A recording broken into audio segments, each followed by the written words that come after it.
Hello and good morning friends, welcome to the CEC EduSet live lecture. Dear friends, with our ongoing series on women and history, today we are conducting another session, and in this session we would be discussing on partition and women, and we would be specifically covering violence and migration. And for this discussion we have once again with us in our studios Dr. Shruti Vip. Dr. Shruti Vip is Assistant Professor in Department of History, PGDAV Evening College, University of Delhi. Dr. Vip has immense experience and she has contributed a lot in the area of academics, and we believe that her experience would be fruitful for us to understanding today's topic in detail. So let's welcome once again Dr. Shruti Vip. Dr. Vip, welcome to the EduSet lecture. Thank you, Gitika. Thanks for giving me an opportunity to speak on the subject. As the topic was just introduced to you by Gitika, I'm going to speak today on women and partition. And during the course of the discussion, the focus would be on violence and migration, as well as how the refugees came and settled in independent India. Well, the process began with what is known as the Mountbatten plan that was devised in June 1947. This plan decided that there were to be two separate states. So once British withdrew from India, it was not going to be a united country that was going to be independent. It was to be divided into two parts, that is India and Pakistan, and the date for withdrawal was brought forward to 15th August 1947. Pakistan was to be made up of two parts. One was to be in the northwest, and northeast was the another part that was to be separated by almost 1,000 miles. So there was to be West Pakistan and East Pakistan.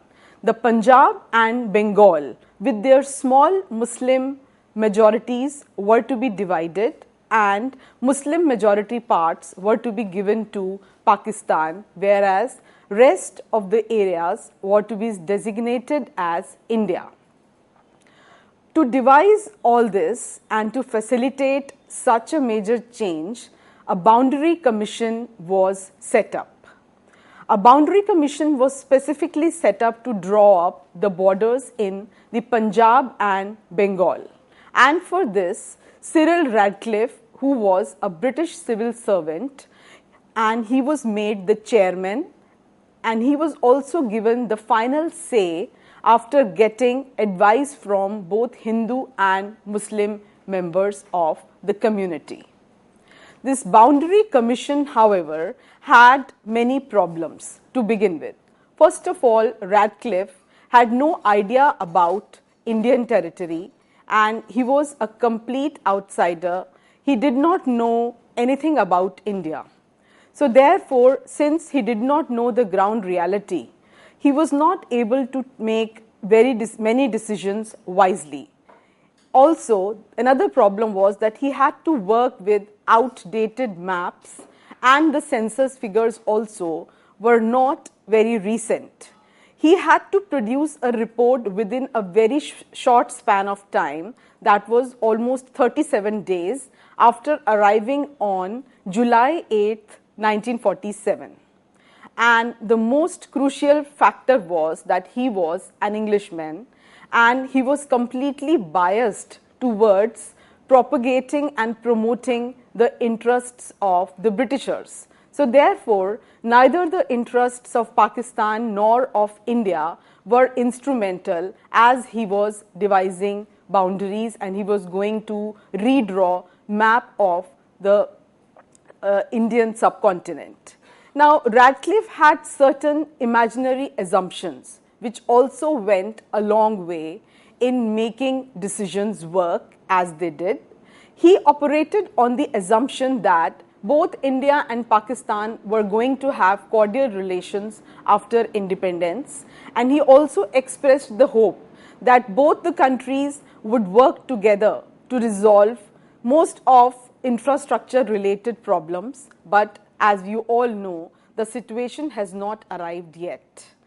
Now, certain decisions that were undertaken by the Boundary Commission were that almost 62% of Punjab was allotted to India, whereas rest was given to Pakistan. He was dictated by Mountbatten to specifically use religious demographics as the main criteria in boundary making. So the criteria was definitely not going to be political, social, cultural, linguistic. It was going to be religious. And the division of various infrastructure related projects, irrigation systems, infrastructure of Punjab and Bengal, all this was divided irrespective of the fact that it was not going to be functional anymore in divided format. The new borders that were drawn, they passed through not only farms and villages but also homes, thereby eradicating the very notion and concept of human and just partition. Millions of Hindus and Muslims were left on the wrong side of the border, which was a very painful experience for these communities. While Pakistan got the provinces of Sindh, Baluchistan, northwestern frontier, western Punjab and eastern Bengal, and eastern Pakistan was separated by the rest of Pakistan by almost 1,000 miles of Indian territory, which was also a very impractical way of drawing boundaries.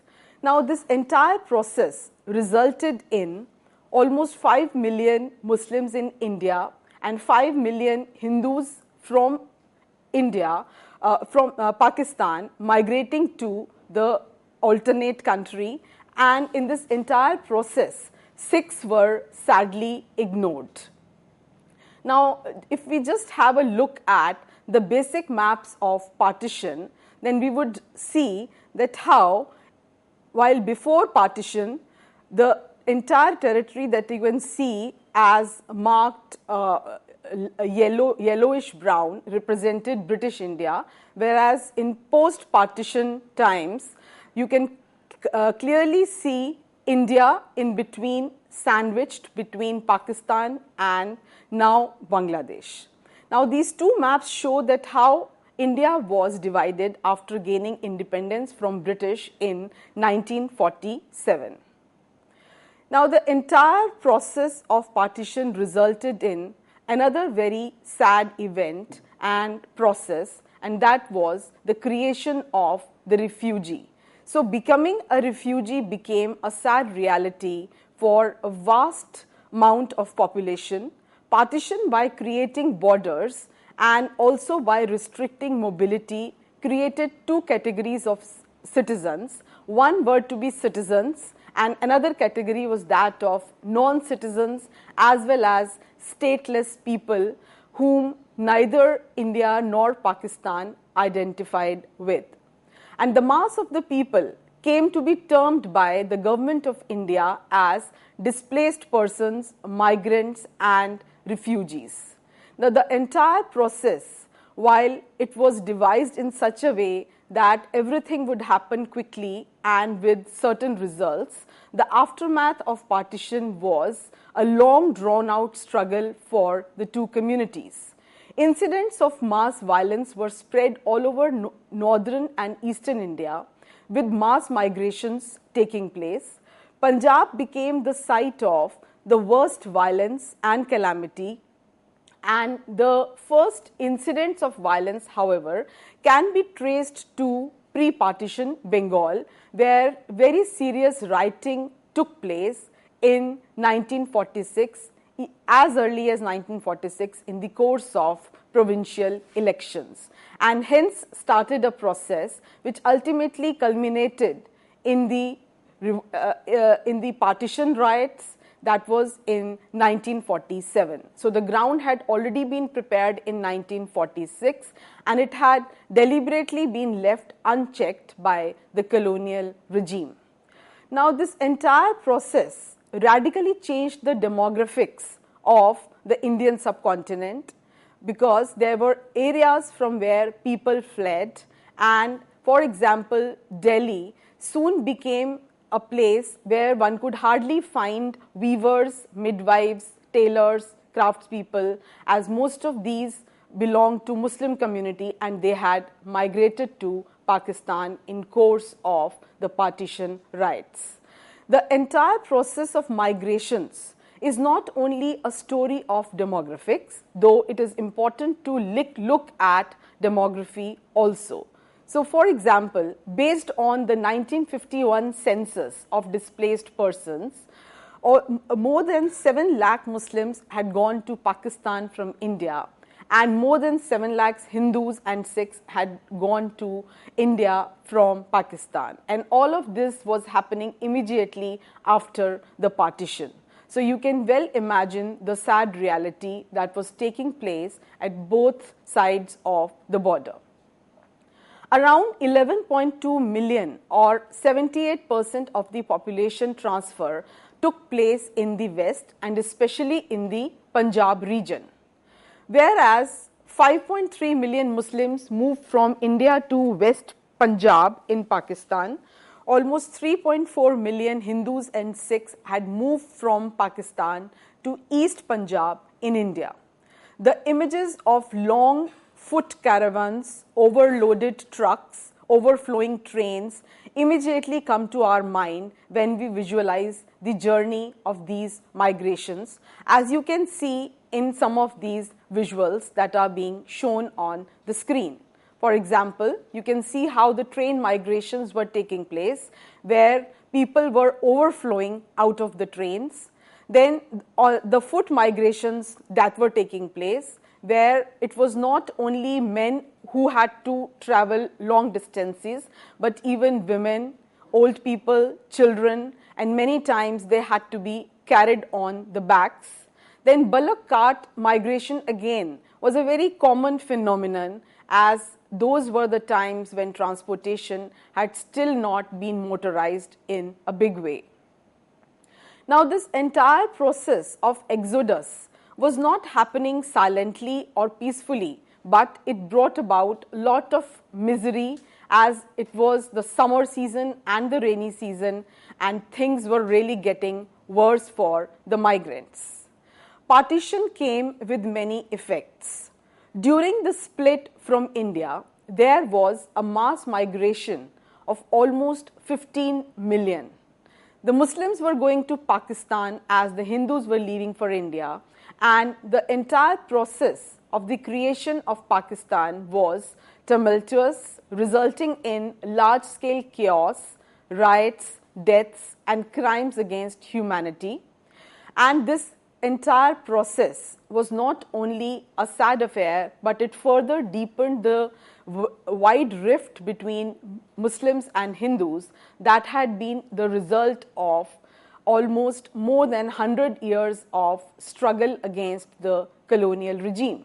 And the process had started, the process of communalism had started much earlier than 1940s. And in fact, by the end of 19th century itself, when there was hardening of community identities among Hindus and Muslims, as we have already discussed in our past lectures, this wide gap was further being widened by the colonial philosophy of divide and rule.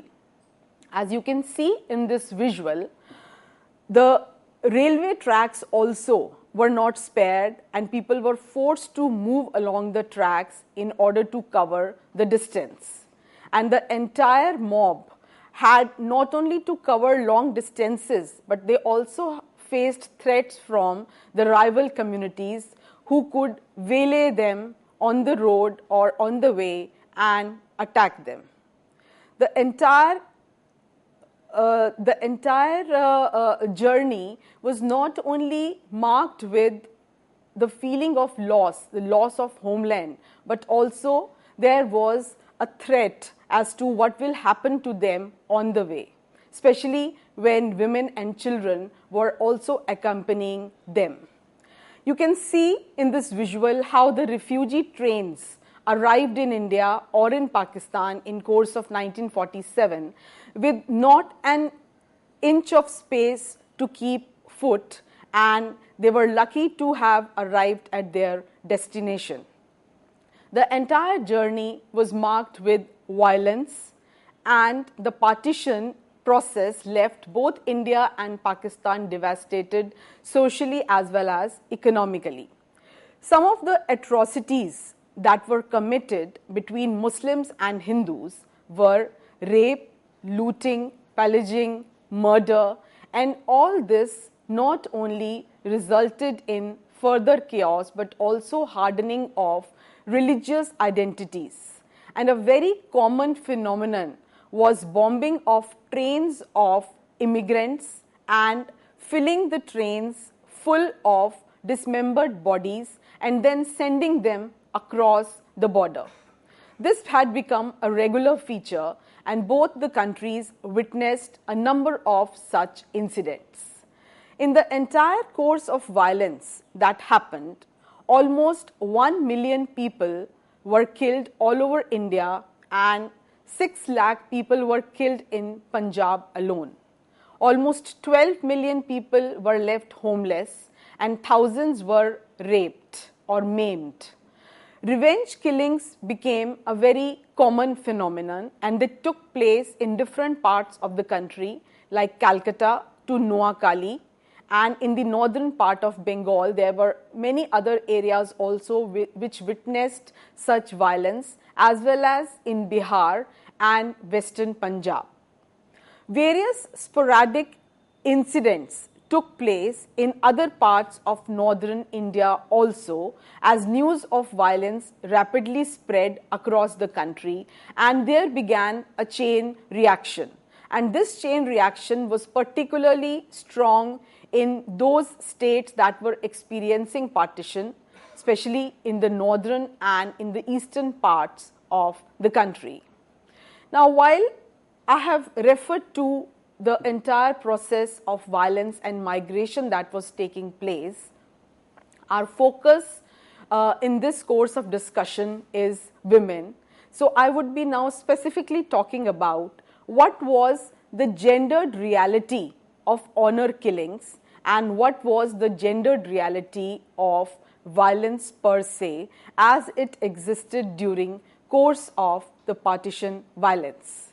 During the 10 days of violence that occurred in Rawalpindi, there were many Sikh families which were taking decision to kill members of their own families, and these members were invariably women and children, as it was thought that they would fall prey to the rival community, and therefore it was better that they are killed by their own family members rather than expose them to rape and murders.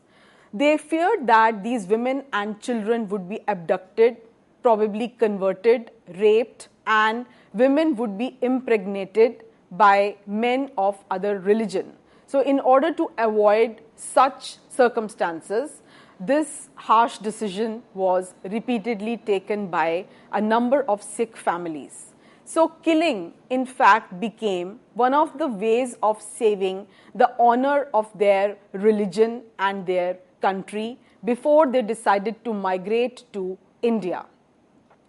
There are a number of examples of self-inflicted violence. By self-inflicted violence, I mean to say that violence which the families themselves inflicted on their family members, that is women and children.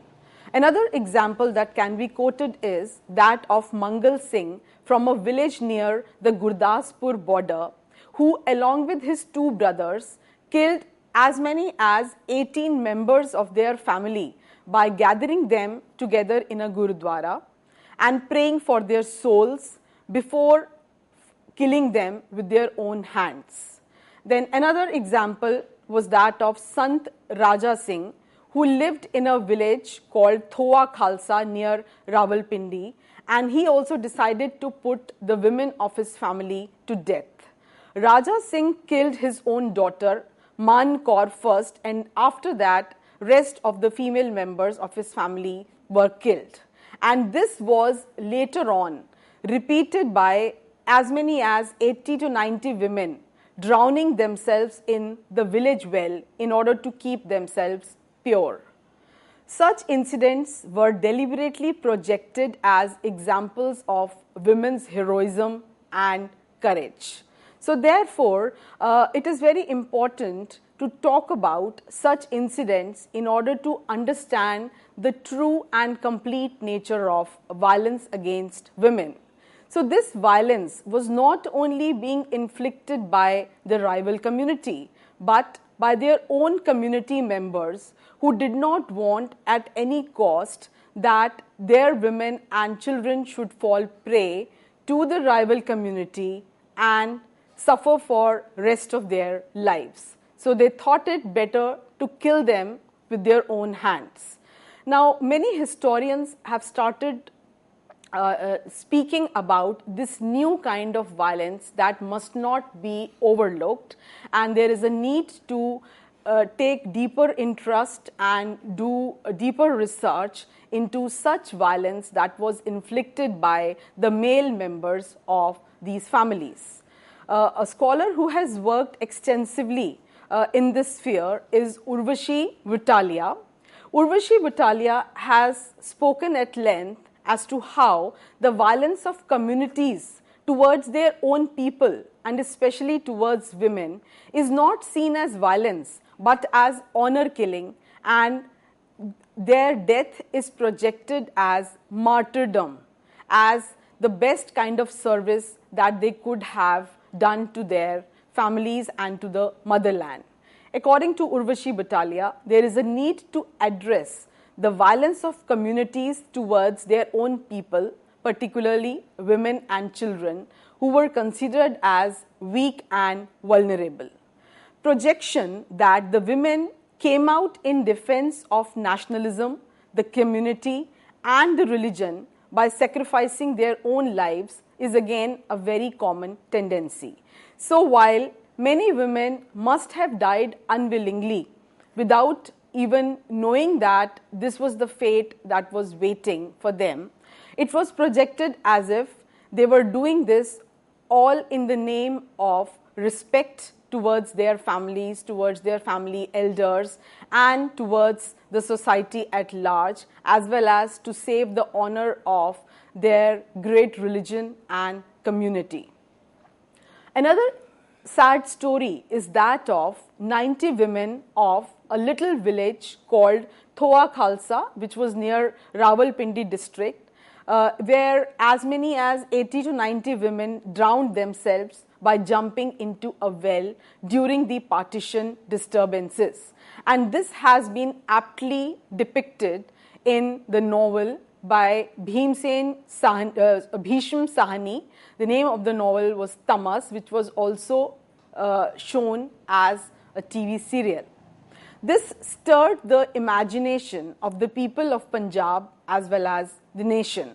However, such representations, as has been pointed out by Urvashi Butalia, they do not project the complete picture, and in fact they hide the realities that must have existed on the ground. An important question that arises here is that if women took the step of jumping into the well voluntarily, or it was out of social pressure, was it that they wanted to end their lives or that they were being forced to do that, is a question that largely remains unanswered. Also, histories of such heroism are repeatedly woven to hide the horror of such violence. So it was equally horrible that women are being killed by their own family members, and deeper analysis needs to be undertaken into such incidents also. And one may not only talk about mob violence, partition violence, killings, rapes, pillaging that was conducted by the rival community. A very important aspect that has emerged out of course of my research is the incidence of intra-community violence. What do you mean by intra-community violence? It basically means how one's own community members inflict violence on their community members.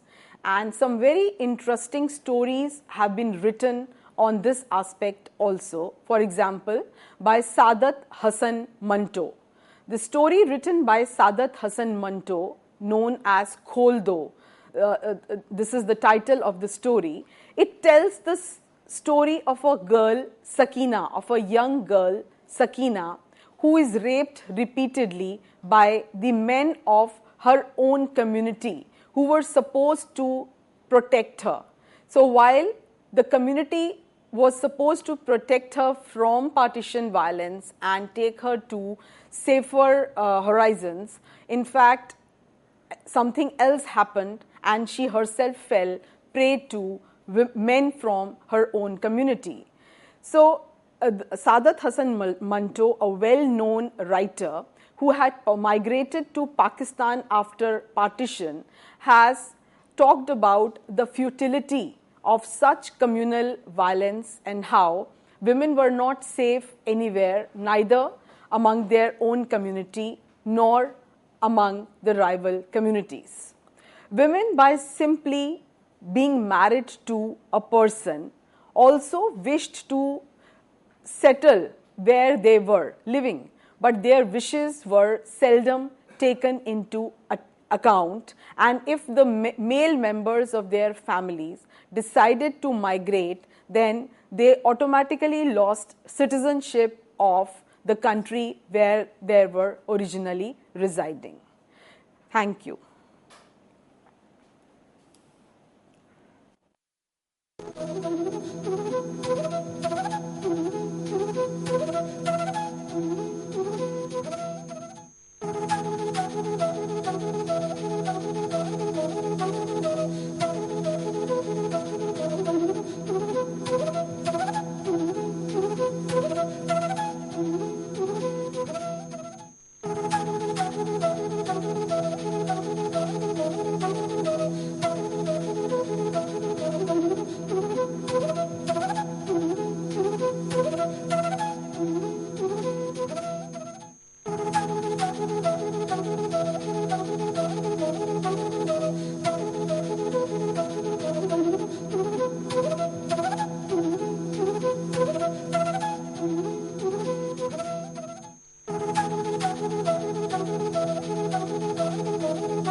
Yeah, starting from where I left, we were discussing the course of partition, how Mountbatten plan resulted in creation of boundaries that were devised by Radcliff, and how this resulted in the mob frenzy and crossing of borders on both sides of the country, that is west as well as eastern sides.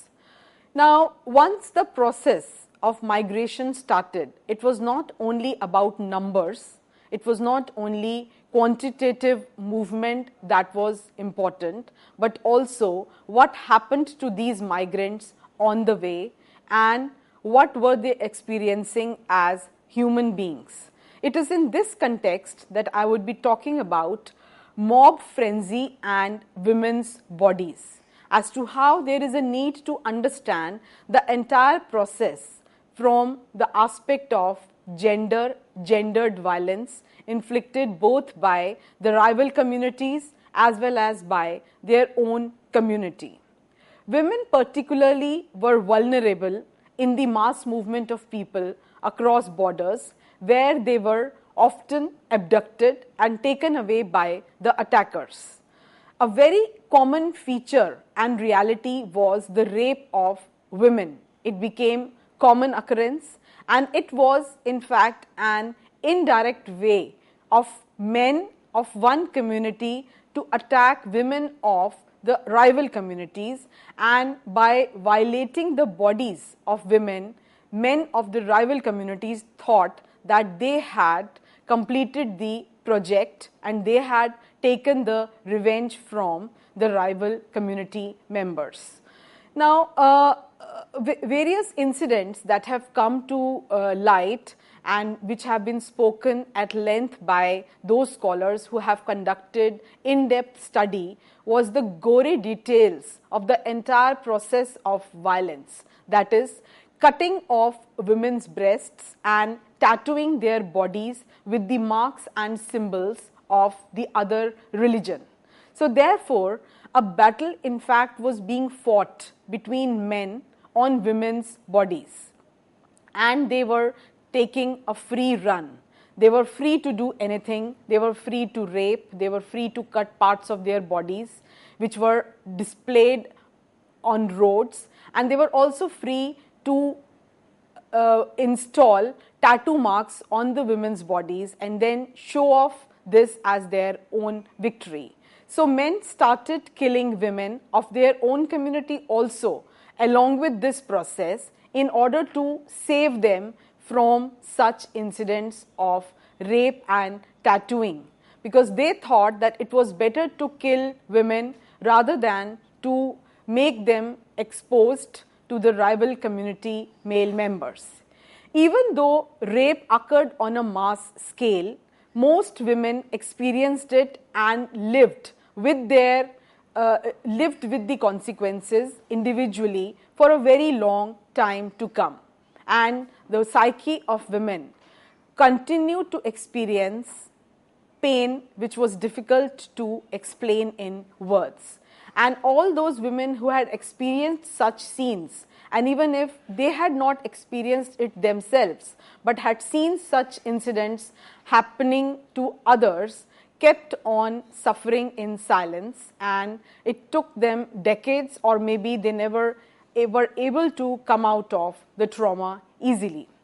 So the battle that was being fought over female bodies continued unabated, and the personal narratives of women who have experienced the partition violence brings to light the ways in which female bodies are equated with the notions of home, religious communities, nations and national territories. So the same trend that had emerged in 19th century, whereby women became the hallmark of nation, women became the symbol of nationality, the same ideology continued, and now in course of violence also, it was women's bodies who had to bear the brunt of the entire process painfully. The violence against women becomes a means of feminization of women's male family members who were incapable of protecting their women or community or nation, a point that has been made by Butalia. So, men of the rival community took extreme pride in disrespecting and raping women of the rival community, because they thought that this would prove the point that men of those communities were so weak, they were so chicken-hearted, they were so feminized that they were unable to save the honor of their women. And this was going to be a great celebration for the men of that community which was inflicting all these sufferings on women. Most studies of the partition violence in India have documented at length the instances of killing and looting, but do not categorize acts such as mass drowning among women as violent acts. In fact, such incidents are projected as bravery acts that were undertaken to protect one's honor, which in the case of women was always tied to their community, religion and nation, a point that has been made by Urvashi Butalia in 1993.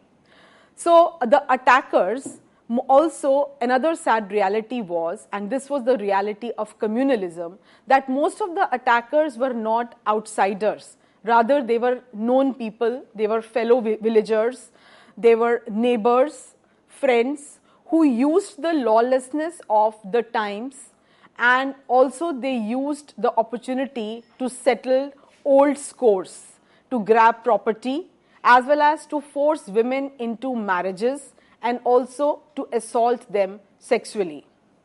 The reality of attacks and abductions has a very different story to tell. The families whose women were forcibly abducted initially reported their disappearance. However, many families avoided any reporting because they were fearing that this would bring dishonor to their family. So therefore, loss of women from family was hardly of any significance if the issue of honor was at stake. So therefore, this became a great problem, that those women who were abducted, there was no one to reclaim them, no one to report about their missing personage, while if male members were missing or if children were missing, then the reports were still lodged and there was a drive to hunt them. But there was no taker or very less takers for missing women, because it was thought that all these missing women must have been raped and must have been dirtied by the rival community, and therefore there was no place for such women in the families anymore. Therefore, even in cases where some reporting was done, and when the women were found, and if they were in bad shape, disheveled, the family decided not to take it back, because they thought that it was better to avoid such polluted females back in the family, as they must have lived by men of the other community. So the entire notion of humanity was relegated into the background when it came to the issue of reclaiming lost women. There were families who killed their own women, claiming that they were protecting them from outsiders, they were protecting them from rape and pollution, and thereby forever they silenced the histories of these women. So these women continued to exist only in memories, but in reality they refused to exist, they were not allowed to exist, and there was no one to remember them. Now, a lot has been stated about violence, about how migrations took place and the mob frenzy, rapes, etc. But as has been pointed out by Gargi Chakravarti, too much focus on the physical abuse of women has been there, though it is valid and relevant also, but equally important, one should discuss ways in which these uprooted women, having faced the enormous challenge of rebuilding and reshaping their lives in alien conditions, and how some of the concerns shaped a new women's movement. So Gargi Chakravarti points out that how in the entire course of discussion and historiography that has appeared on the theme of partition, there has been too much focus on violence and on various hardships that people underwent, but not on how these migrants survived and what all they went through in their newfound country. So how these migrants survived in Pakistan or in India is a subject that needs to be looked into with greater detail. And it is in this context that I would like to talk about my own grandmother, Srimati Maya Devi, who was one of the survivors of partition violence. She had migrated along with her 5 children from Pakistan. They used to stay in a place called Moga, which was a small town come village settlement. And when she migrated to India with her 5 children, she was a widow. And none of the children were well settled. In fact, they were siblings. And only one of the daughter was married. She had been married at the age of 14 years. Rest all children were from the age of 6 years to probably 14 or 15 years. So she is a perfect example, as there must be so many other women, of how women adopted family survival strategies. In pre-partition Pakistan, my grandmother belonged to a jeweler's family. So obviously she had seen all the opulence, and it was a well-established family network. But here she was on her own.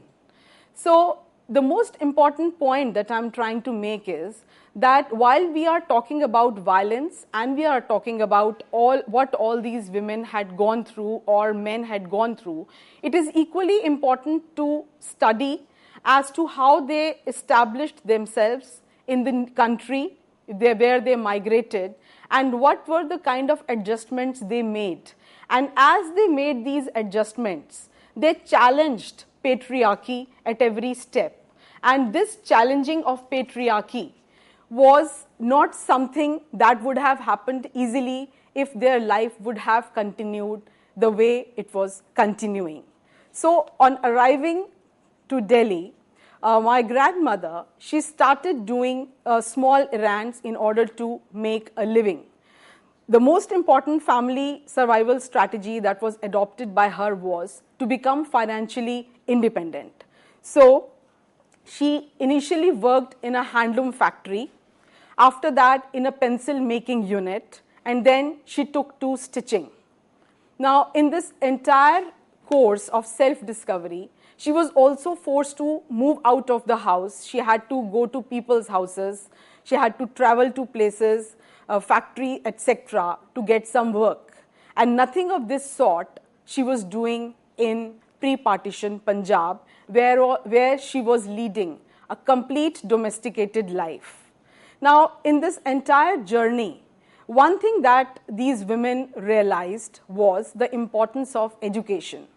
So, though she herself had not acquired formal education, she insisted that all her children acquire education, become independent, so much so even if they had to do work in order to fund their own education. So she made her daughters take to works like stitching, embroidery, etc., so that they could generate some resources to fund their education, which again was very subsidized in those times. And these such families, the refugee families, were able to undertake such jobs, and also they were able to fund their own education. She taught skills to her children so that they could sustain their family as well as they could continue with their education, which again was a big change, and it was also a way to challenge patriarchy. She did not beg or ask for alms, and none of the refugees did that. Most of the refugees who had migrated from pre-partition Punjab, they became so hardworking, they were so diligent, and most of them, they either pursued education or they pursued entrepreneurial work and established their businesses. And a lot was contributed by women of their families, who not only financially helped their families to have 2 square meals a day, but also motivated them, also created a positive mindset, and also helped them in bridging the cultural gaps which existed between a capital city like Delhi and small towns and kasbas from where they had migrated.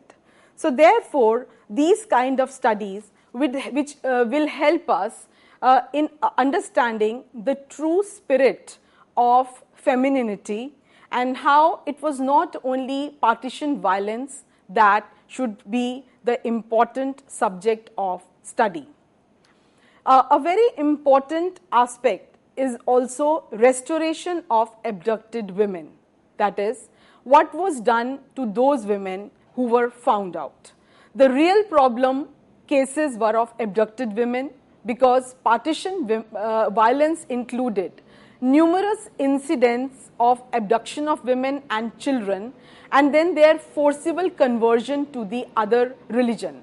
The term abducted persons referred to a male child under the age of 16 and a female of any age who had been separated from his or her family and made to reside forcibly with a person or a family from the other community after the date of 1st March 1947.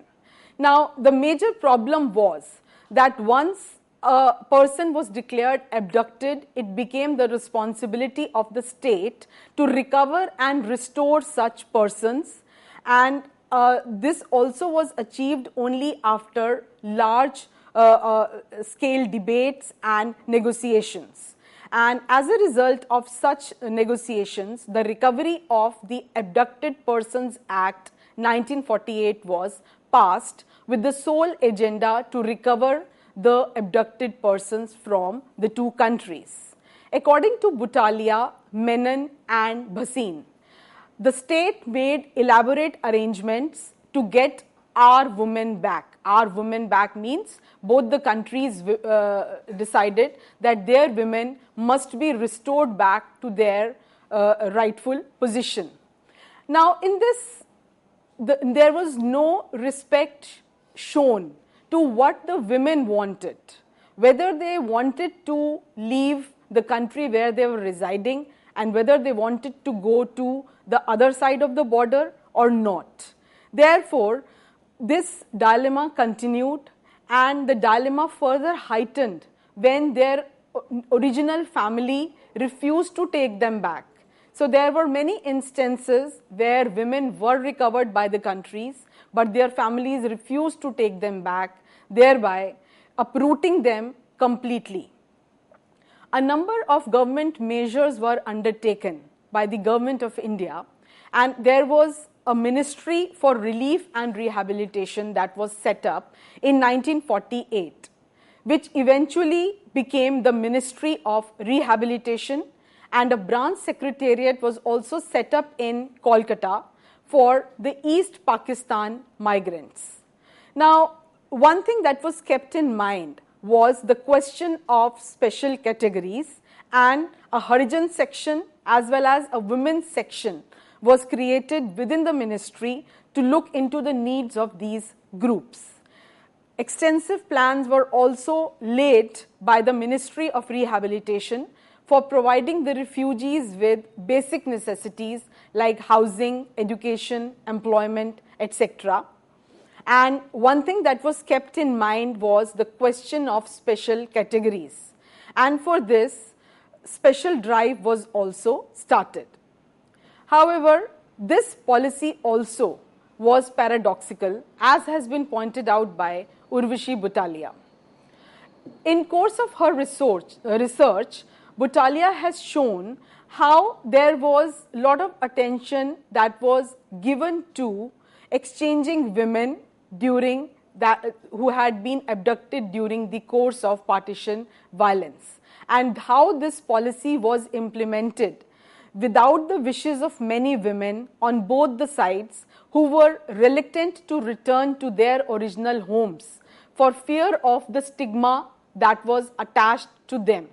And also, they in due course of time had developed affection and relations with the families where they were staying. But no ear or eye was paid to such needs of women.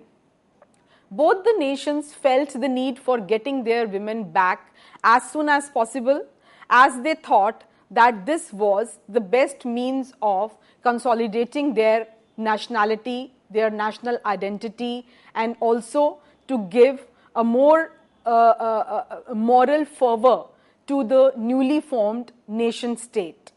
Now, this entire move was paradoxical, as India was a secular state, so it definitely should not have asked for women belonging to only one particular community, but it pursued the policy of demanding the Hindu women abducted during the partition to be returned to India and returned the Muslim women to Pakistan. So, the secular state of India was furthering the Hindu nationalist identity, which was based on the dichotomy of the inner spiritual feminine core and the materialistic outer masculine core. Protecting the purity of the inner core was the prerogative of the new Indian nation state. So therefore, the entire process was not a straightforward measure. It cannot be seen as black and white. There were shades of grey in between, which must be talked about. And in this during this entire strategy that was being worked, the very basis of secularism was at stake, because there must have been many Muslim women who must have wanted to continue staying in India, as also many Hindu women who must have got married in Pakistan, and they would have wanted to continue staying there. But since they fell in the category of abducted persons, they had to be relocated, irrespective of the fact whether their families wanted them back or not. A very interesting aspect would be to discuss the media representations as to how partition has been depicted in various biographies, autobiographies, oral testimonials, plays, novels, cinematic representations, scholarly works, etc., and how these media representations have traced the journey of these migrants from their homes in Pakistan or India to a transit camp and finally to a relief camp in India, and how from these relief camps they ventured out to make a mark for themselves in their new countries. A lot has been written on this subject by the great writer, the great Hindi Urdu writer Amrita Pritam. The most important work that was penned by her was Pinjar, which is a story of love and hate, a story of complexities of human mind, and how the rehabilitation of abducted women was going on. With the backdrop of Pakistan, she has built a plot of Punjabi family in pre-partition Punjab, and this work was later on not only translated into Punjabi, Hindi and also English novel. The novel Pinjar was written by the Gyanpith Award recipient Amrita Pritam. It captures the story of a girl who was abducted in the course of partition riots by a Muslim, and eventually she gets married to that man who proves to be a good husband, and they both settle down. But after partition, the family, the girl's family migrates to Delhi, and the brother of the girl decides to get her back. So the entire story revolves around the dilemma, and the last scene is quite memorable in the sense that it talks about that how she does not want to come back, and her husband came to drop her at the railway station, and she is about to leave with her brother and father, but then something happens to her and she decides to go back, and she just runs away and joins her husband, thereby depicting the true dilemma that must have existed in the minds of so many women that got lost in government policies, initiatives and rehabilitation programs. A very poignant writing that I would like to share at the end is a poem that was written by Amrita Pritam, Aaj Aakhaan Waris Shah. This is a famous poem by the renowned Punjabi writer and poet Amrita Pritam. It talks about the horrors of partition of the Punjab during the 1947. In fact, the poem is not addressed to normal audience, but to a Punjabi poet called Waris Shah, who lived from 1772 to 1798 CE and who had written a very famous version of the Punjabi love tragedy Heer Ranjha. The poem appeals to Waris Shah to arise from his grave, record the Punjab's tragedy and turn over a new leaf in Punjab's history. So I would just speak a few lines from the poem.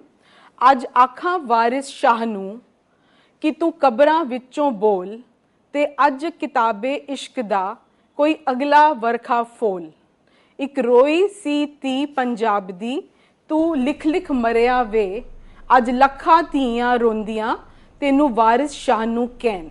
So today I call Waris Shah, why don't you speak from inside your grave and turn today the book of love's next affectionate page. Once when one daughter of Punjab cried, you wrote an entire saga. But today when millions of daughters are crying, they are suffering and they are crying to you, Waris Shah, you lay silent. Thank you. With this note, thank you, ma'am. Thank you so very much. Today we have received a very, very warm gesture from your side as we have tried to cover the most sensitive and the most crucial areas while talking about the women and history. Dear friends, we believe that you definitely should write to us if you have any queries. You can contact us at info.cec@nic.in. Your feedbacks are very, very important for us. And yes, once the lecture is uploaded on YouTube, you can see the lecture number of times you wanted, and afterwards, of course, you can give your feedbacks. You can, of course, write your questions to us. We would be meeting again very soon. Till then, take care. Goodbye. Thank you, ma'am. Thank you once again. Thank you, Geetika.